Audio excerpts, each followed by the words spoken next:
Eu sou Mário Persona e essas são as respostas que eu dei aos que me perguntaram sobre a Bíblia. A sua dúvida é se nós somos criaturas ou filhos de Deus. Bem, às vezes nós usamos indistintamente palavras como criatura de Deus ou filho de Deus, mas existem algumas diferenças entre esses dois termos. Pense, por exemplo, em um automóvel. Ele é criado por uma equipe de engenheiros, projetistas e designers que produz um protótipo. Geralmente são feitas depois modificações nesse protótipo que acabam afetando também o projeto original. Vamos chamar o projeto original de criação e o protótipo de criatura. Então, a partir do protótipo e de seu projeto, o modelo é fabricado em série pelos operários da fábrica, que hoje até inclui robôs para fazer isso. Eu estive numa fábrica de motores onde trabalham pouquíssimas pessoas, só para vigiarem a esteira onde os motores vão sendo montados por braços mecânicos e robôs, que são programados para fazer isso. Os robôs não criam coisa alguma. Eles apenas fazem aquilo para que foram programados. Como se aqueles motores ou aqueles automóveis tivessem um DNA eletrônico dentro deles, que permitisse aos robôs simplesmente reproduzir mais cópias do projeto original, daquela criação original, daquele protótipo original. É evidente que os veículos que saírem da linha de montagem, da linha de produção, trarão todas as características da criatura que foi produzida a partir da criação original, principalmente porque essas características foram transmitidas aos operários e aos robôs para as repetirem N vezes nos carros que vão sendo fabricados. Mas lembre-se de que os engenheiros, projetistas e designers já não participam desta fase da produção.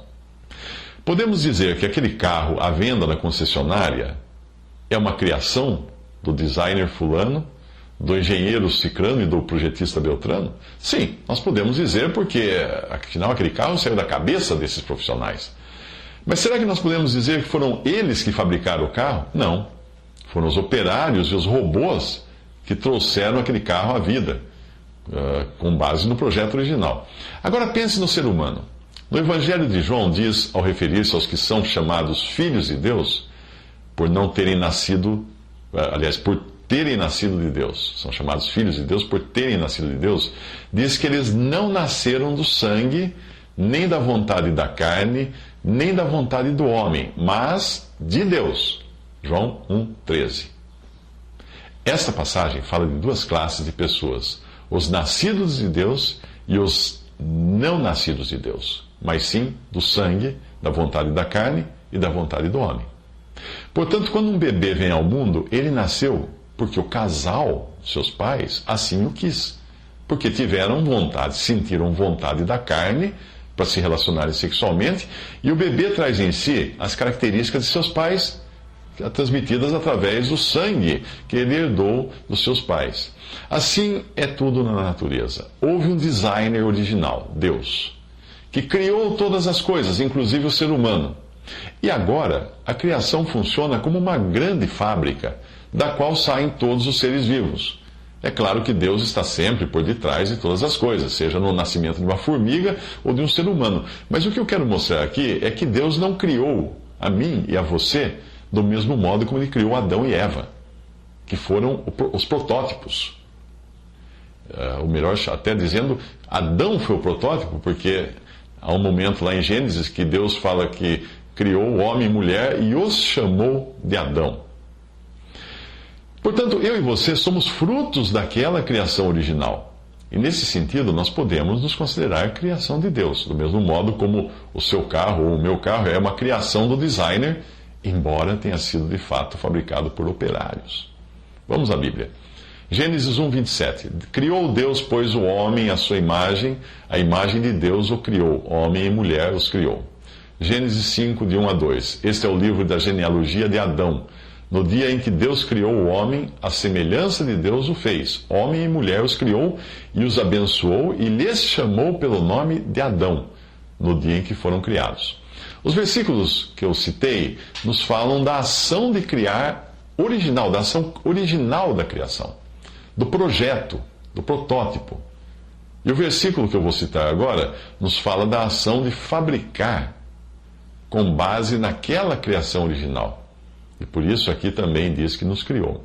Salmo 95, 6. Vinde, adoremos e prostremo-nos, ajoelhemo-nos diante do Senhor, que nos criou. Portanto, nós fomos criados por Deus, no sentido de sermos veículos que tiveram a sua origem no projeto inicial. E Deus nos formou no ventre de nossa mãe, pois nada vive sem que Deus assim queira. Mas são duas ações distintas. E é importante entender isso para não cair no erro de alguns que acusam Deus por ter criado uma criança defeituosa ou formado essa criança assim no ventre de sua mãe. A criança nasce defeituosa, e todos nós somos defeituosos em algum aspecto, porque o projeto original sofreu uma sabotagem. Foi introduzido nele um erro chamado pecado. A partir daí, todos os veículos, entre aspas, humanos, saem da linha de produção com esta falha, que acarreta também outras falhas, como as imperfeições físicas, mentais, etc. Mas lembre-se de que isso não estava no projeto original do designer, do projetista, que é Deus. Mas foi introduzido nele numa espécie de sabotagem industrial, uma ação terrorista, como nos casos de produtos de marcas famosas que são envenenados quando saem da produção por algum funcionário descontente. Na obra da criação, esse funcionário descontente, sabotador, é um outro ser inteligente que Deus criou, além de Adão. Esse outro ser inteligente viu o seu lugar de administrador da criação perdido por causa do seu orgulho. E o outro ser foi colocado no seu lugar, no caso Adão, tendo sido colocado no seu lugar. Estou falando agora de Satanás, que foi criado também antes de Adão e era perfeito. Ezequiel 28, 15 fala: perfeito eras nos seus caminhos, desde o dia em que foste criado, até que se achou iniquidade em ti. Isso nos leva a entender que assim como existia um dia em que Adão foi criado, também existia um dia em que Satanás foi criado.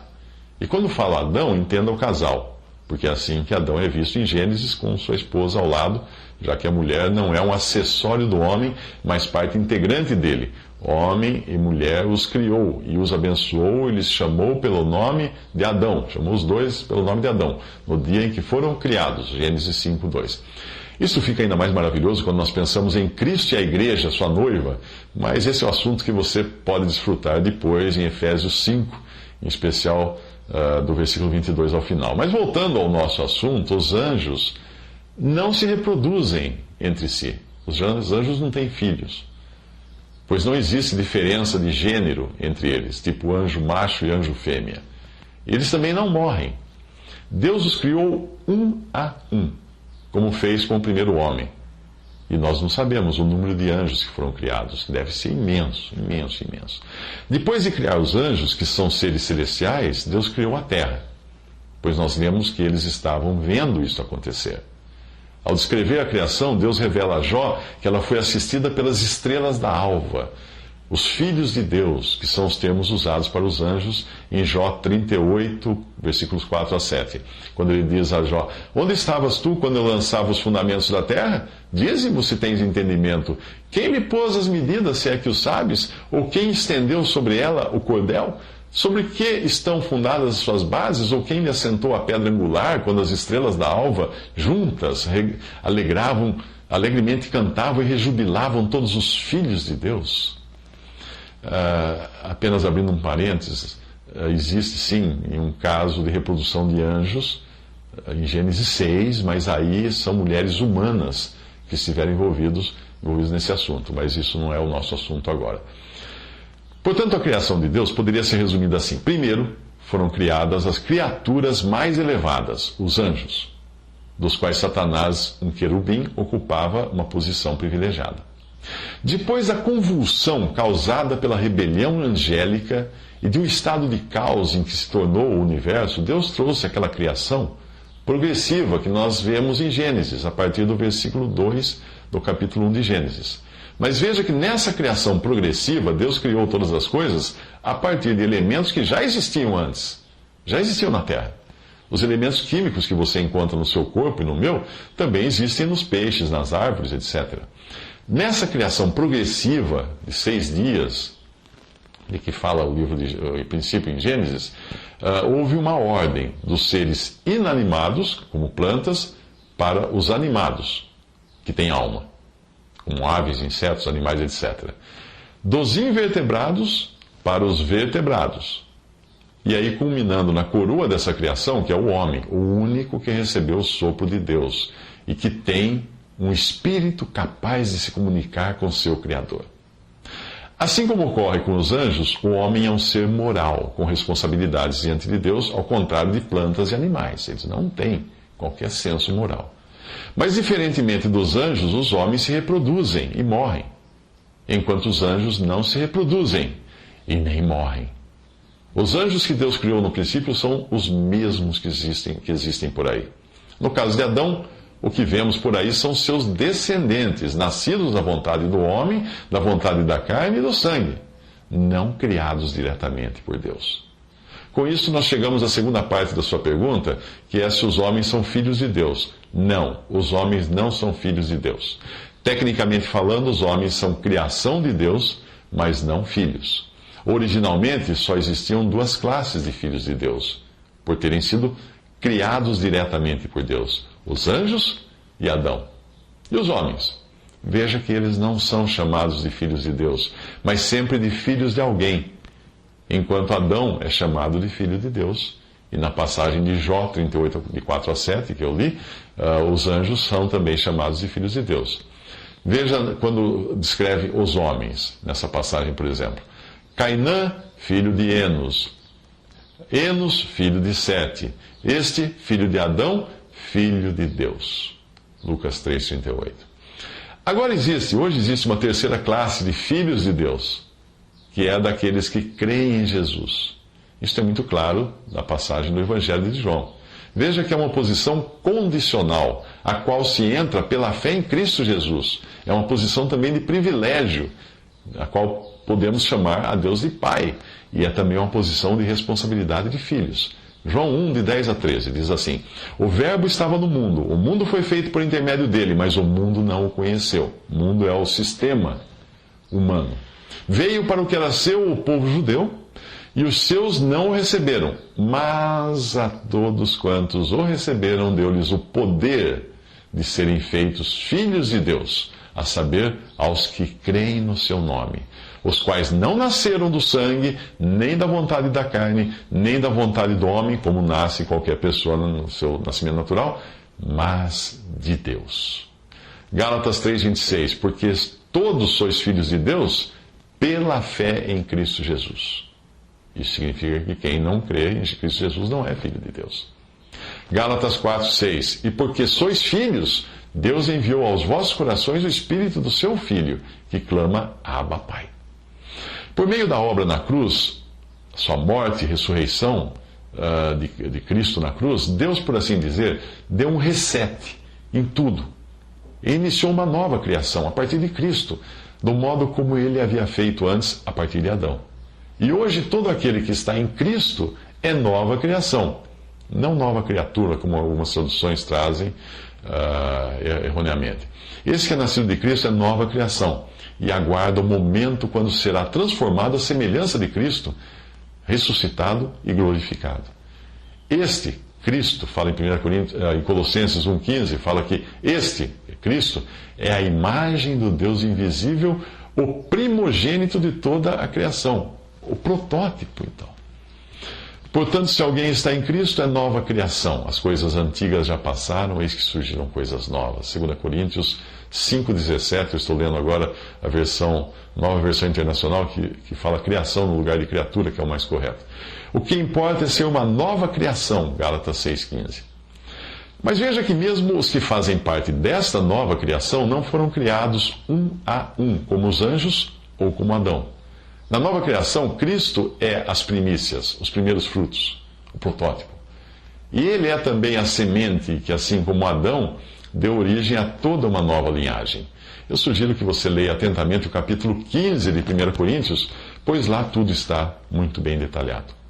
Lembre-se de duas coisas. Jesus é o último Adão, porque na cruz Deus deu por encerrado o projeto, por assim dizer, do primeiro Adão, condenando na cruz à morte o seu filho Jesus. Sobre o velho homem, descendente de Adão, nós poderíamos bater o carimbo dizendo projeto arquivado. Fim. Considere agora destinados à sucata as carrocerias dos veículos que ainda andam por aí. Usando do meu exemplo, o velho homem saiu de linha, está obsoleto. Jesus é o último Adão, porque há, por assim dizer, apenas duas criações do homem, Adão e Cristo. Embora Cristo não tenha sido criado por ser Deus, ele se fez homem em algum momento do tempo para ser chamado de último Adão. 1 Coríntios 15, 45. Pois assim está escrito: o primeiro homem, Adão, foi feito alma vivente. O último Adão, Cristo, porém, é espírito vivificante. Aí o versículo 47 diz: o primeiro homem, Adão, formado da terra é terreno. O segundo homem, Cristo, é do céu. Adão é chamado de primeiro homem porque dele vieram outros, como eu e você. Cristo é chamado de segundo homem e não de último homem, porque dele vêm outros, vêm todos os que creem nele, os quais têm agora uma vida que literalmente não é desse planeta, mas do céu.